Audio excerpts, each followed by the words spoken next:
Hey everyone, I'm Tristan. Great. Okay, let's talk about foreign function interfaces and how they're useful for web developers. The slides and code are online. I'll be running through it, so just grab it after.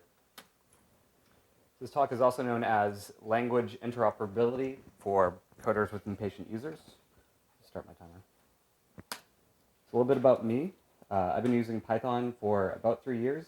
I'm employed by one of the gold sponsors this year, Single Platform.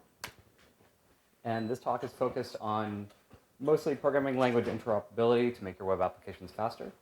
And there's a lot of generalizations made. So a little bit about you. You have some understanding of Python, some web development experience, and if you played around with Linux, it's probably helpful. If not, don't run for the door. So what are we doing today? I'm going to remind you of some of the constraints your code faces in the real world.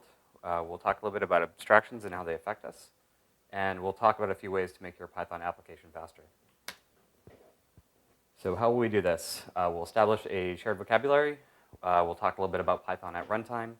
We'll talk about a real-world example of a web application, talk about foreign function interfaces, and we'll just do some review and hopefully some time for Q&A at the end. So again, talks online. So let's establish a shared background with each other.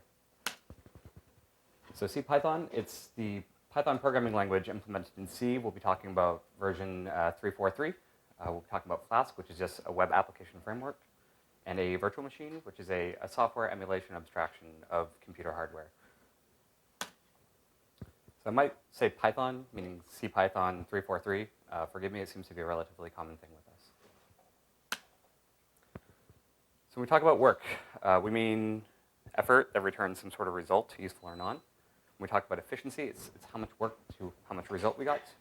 We talk about latency, we mean I ask for a thing, how long does it take before I see any sort of change in the machine? We talk about deadline, it's work by some point in the future, and the consequences is what happens.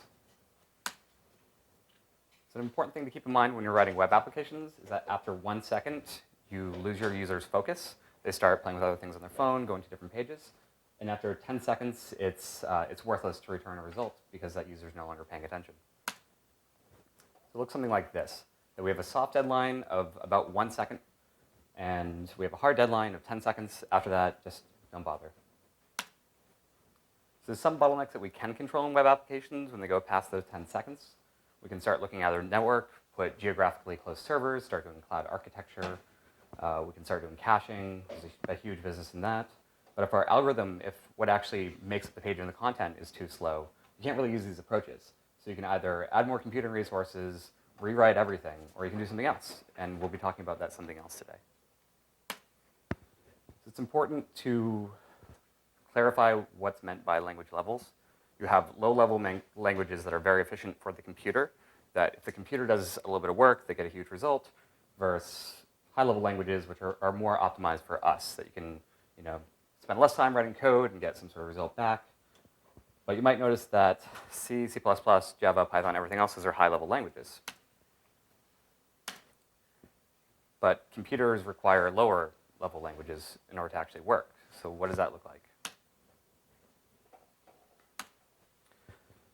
So to begin going to lower level, Python compiles its code to run on a virtual machine, as mentioned earlier.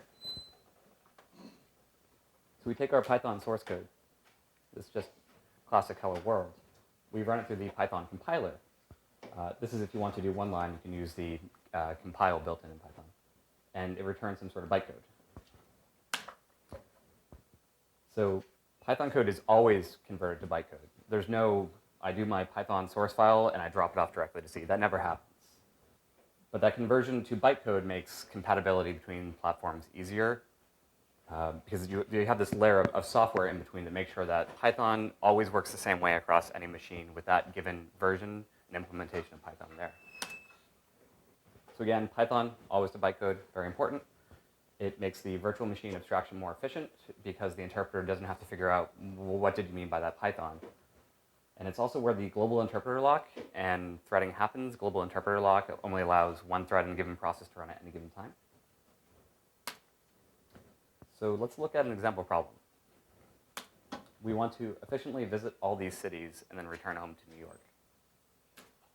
And we're going to make it a web service. That way other people can take advantage of all the work that we've done. This is our Python web stack. It looks something like this. It's really common to have JavaScript in a browser across some sort of network connection, talking to our Python virtual machine with Flask and Python modules in there.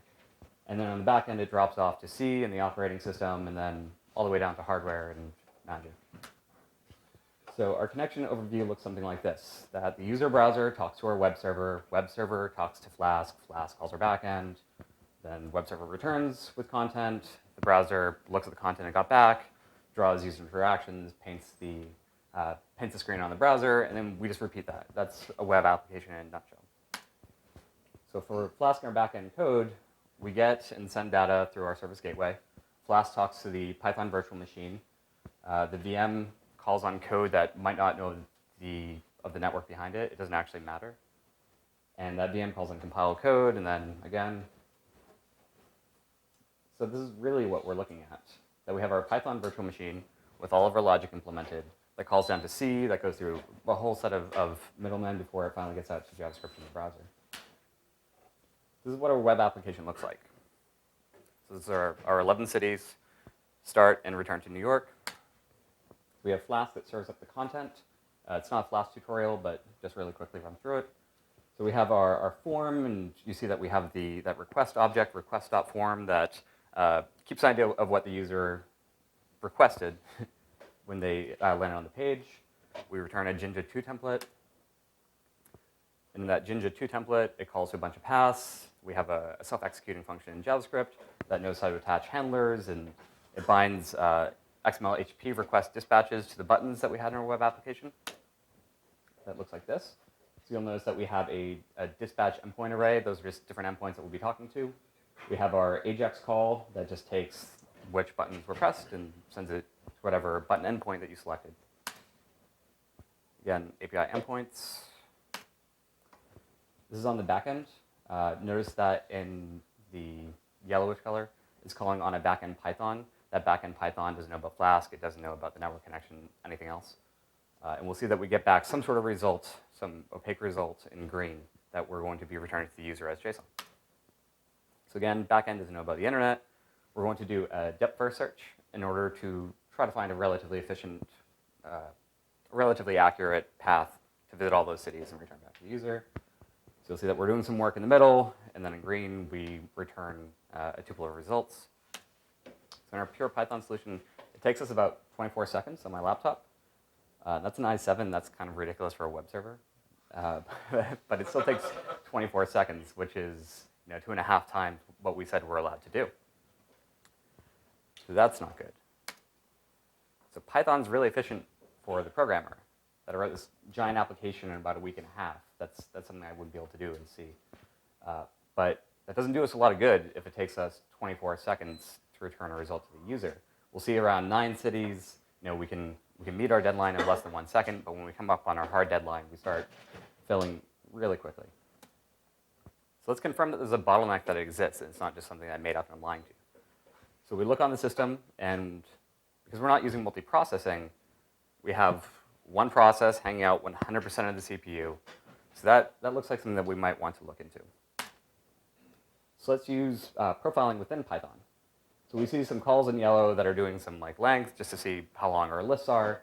Not super interesting. If you add those together, you'll start coming down on the soft limit. But you can really see in that pinkish color, that's where we're spending most of our time. So let's think about how to make that faster for us. And before we get to that, keep in mind that there's some other consequences of that bottleneck.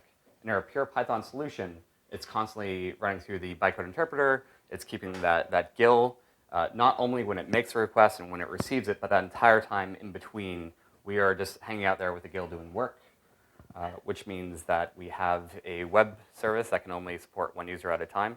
I'm pretty sure that's counter of the goal to web services. And I don't really want to redesign the algorithm. I don't know if I could make it more efficient. And also, it sounds really hard. I just want it to be faster. So let's talk about Python and foreign function interfaces. So what a foreign function interface allows us to do is within that Python process, call out to a different programming language and make use of its features, such as Python and C++ in the same process. which means it also shares the same objects in memory. So Python already kind of does this. The Python talks to its virtual machines, that talks to C, and then again down to magic. And what we're going to do is just add custom lower level extensions. We'll talk to our virtual machine, we'll go down to C, and then that will go off and do something else outside of the interpreter, outside of the GIL, and then hopefully it will return some sort of useful result for us. So there's some things that you need to do if you want to make use of a foreign function interface. You have some required functions that you're obligated as a developer to fulfill. You need to write your application logic code, unless you just want to return hello world, in which case, fine. You pass all your interactions with this FFI through those compatibility functions, and we'll see what those look like in a second. You have to compile your code down to a shared object, because we're talking about a lower level language than Python, but still a high level language. And then you call the code that you implement in that shared object from Python. So in 3.4, this is, or at least 3.4.3, I didn't look at earlier in 3.4.3. This is what a CPython extension looks like. So you include your header file, so you get your methods available to your C code. You write a C function to interface with Python. You'll see some familiar words in there like args and kwargs. They're exactly what you'd think. And then you have one that just returns or accepts no arguments at all. And then you return something like pylong from long, which is an integer or a long in Python. You need a mapping table of C to the Python callable names. The names below, don't worry about it too much. Just keep in mind that you need a function name, as you will call it from Python. This one calls out to the C system call, so you can take some string and then run it on your computer. So that's your function name from Python. You have your function as it's been named within that C file, which is FFI CPP _ system.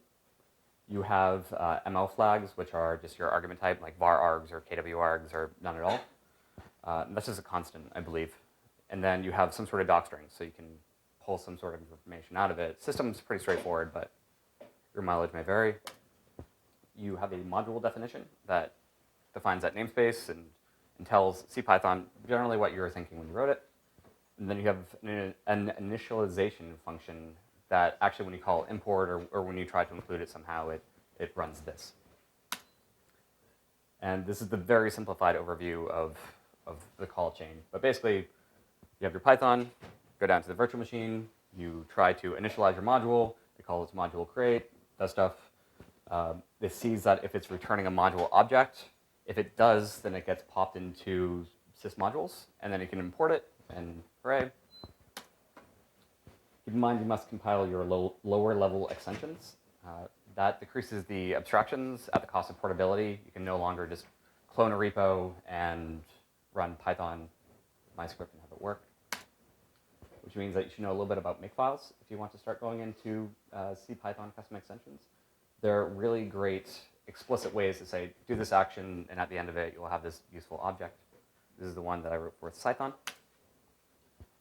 And to the meat of the talk, we'll cover foreign function interfaces by nature of the tools. So you have Python, which is a superset of Python. You get C data types, and you compile your code to C instead of having it run in bytecode. And you have C types, which is also in the standard lib. More amazing than I thought at first. It's a library that gives you access to C data types, libc functions, and calling any shared object that you might generate. So Python is something like this, that you denote it normally with a pyx, just as a heads up to anyone else using your code that, hey, there's something special about this Python file. Don't expect to just run it in the Python interpreter. If you use the Python-specific features that we'll see in a second, you must compile your code. It won't work. You'll be very unhappy. But here's kind of what it looks like. When you compile your Python code, you end up with a shared object. So you write your Python, it compiles down, it drops off as C, and the C compiler picks it up and links it against some other stuff in Python, and then you have a shared object that you can use. So Python, again, can be normal Python. This is a Haversine function. This is how the distances between the cities, part of how it was generated. So we'd have weights for our complete simple graph. When you compile it down to C, I think this is maybe too small, but you can see like static pi object, static pi module def, and all the other stuff that I mentioned earlier. I promise you that the Haversine function isn't the bottleneck. So what we can do is make it Python incompatible. And you'll see that I'm using like cdef, extern from math.h, at the header scene, you can see that I'm declaring what type of return it will have. And CDEF is special because it means that it's not a function that you'll be calling from Python, which means that when you compile it down to C, you'll see that instead it just has static float and then Python header scene. We don't have to worry anymore about Python compatibility because we're not going to call this directly from Python. We're going to call a wrapper function before it. So when we make it, just to show that there's no rabbit in the hat, we have our Mako bundles. Those are our shared objects. We're pretty far from Python interpreter at this point. But when we call our Python module, it looks really similar to our backend Python from before, except now in yellow, it's calling out to some opaque function and getting back a result. And keep in mind that we're only replacing the bottleneck code. I'm not trying to make fast Python. With our Python compatible code, we get a speed up, but it's still not quite there. It's around 12 seconds, which unfortunately for us, 2 seconds doesn't actually give us any credit. If we use our superset features, you can eke out a little bit more speed because you don't have to worry about Python compatibility at every single function. Again, still over 10 seconds. I was hoping to close up this talk on a high note of, and then everything was great, but unfortunately not. So Python has some varying efficiency. As you can see, we're killing it around 9 seconds. This is stuff that's calling out to C. It's not hanging out on the bytecode to actually do the computations.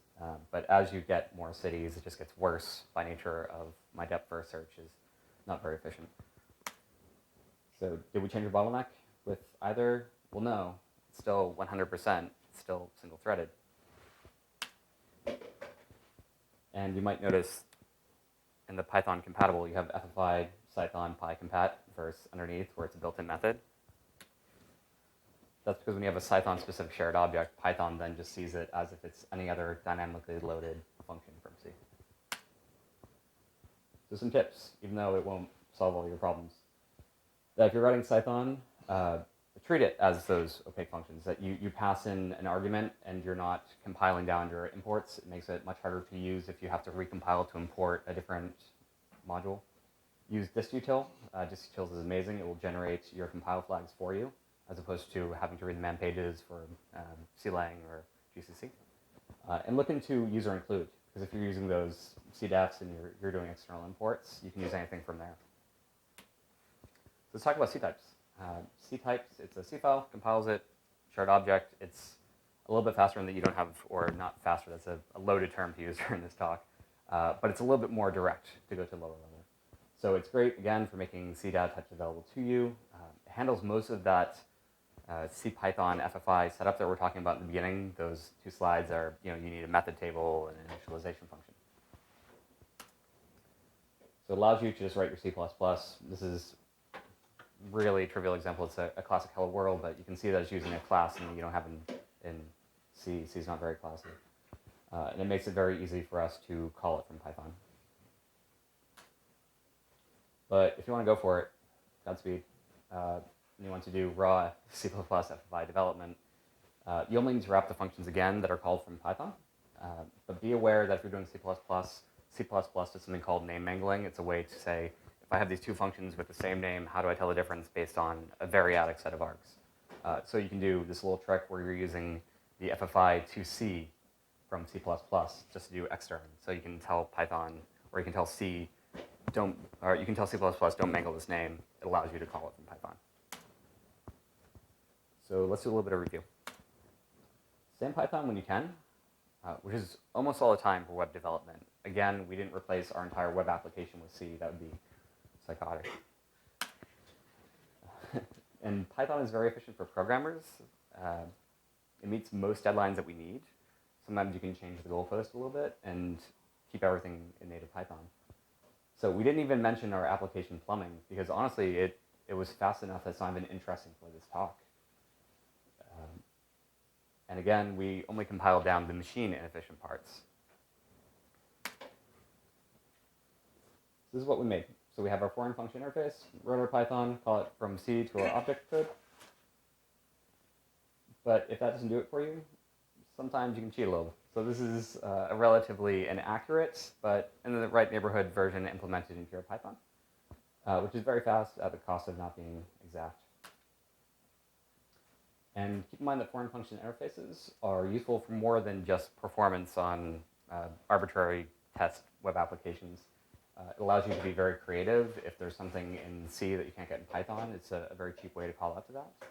Or say that you want to start learning Scheme, but you want to call it from C, and you only want to play with interesting parts of the application, but you want a rolling prototype. You can use foreign function interfaces for that. And they're just kind of satisfying to see how CPython works. So in closing, make sure to profile your code before you try optimizations. Do you have print in your production code? Is that cheap or is it expensive? It might really surprise you. Print's pretty amazing, but it can be expensive. Again, only optimize and use lower level languages for either slow big parts of your application or stuff that you call really often. So if you're calling one function that's 1,000 times per call, that might be a good candidate. And if you're lost, just dive into the source, because CPython is open source, and there's some great examples of how to get started writing foreign function interfaces in there. So open up to questions.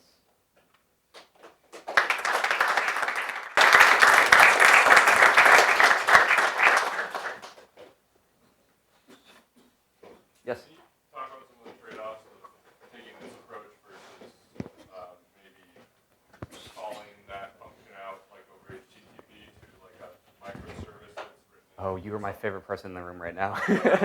That's actually a slide that I cut out. So the big advantage of foreign function interfaces is that because it's in the same process, you're sharing that memory. So you can say, until you have two processes, different RB dragons. But you can call out directly to objects and keep it within the heap and keep all the work on one machine. It's about, in real life terms, it's the comparison of like two 1980s punk songs inside a web application that's using a foreign function interface versus an entire winter season plus all 3 Star Wars movies plus 2 punk songs to call out even for 2 kilobytes over a network connection. So yeah, if you have an application that's very latent anyway, like say you're doing some like web scraping, then it's totally fine to call out to a microservice that you're hosting. But otherwise, if you're just trying to return something very quickly, you're doing a really huge trade-off going over the network. And you also have to worry about serialization and types. Cool. If you think of any questions, I'll be out in the hall. Please.